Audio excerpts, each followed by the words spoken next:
Okay, so this is the game between Bobby Fischer in white and Gliorich black, and we're well into the meat of the game. Black has just invited a queen trade which is declined by moving the queen from e3 to f3. Black's knight is on h5 guarding the right side reasonably well, blocking development from white somewhat.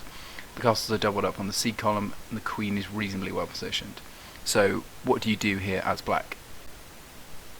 Well, one nice option might be to develop the left hand side of the board further by pushing the a7 pawn forward, but this would mean Fischer could push f5. This would result in e captures on f5 and castle captures on h5. Pawn captures rook, now knight to d5 attacking the queen, which now has to be moved, letting the white queen to h5, and there are suddenly too many white threats to go on the offensive. g6 pawn and queen up to f7 or to the king pawn on d7.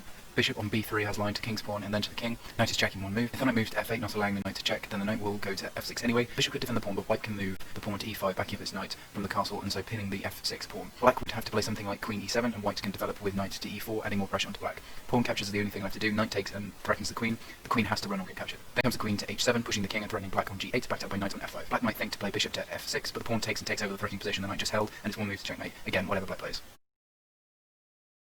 Black sees all of this and so instead plays castle c5.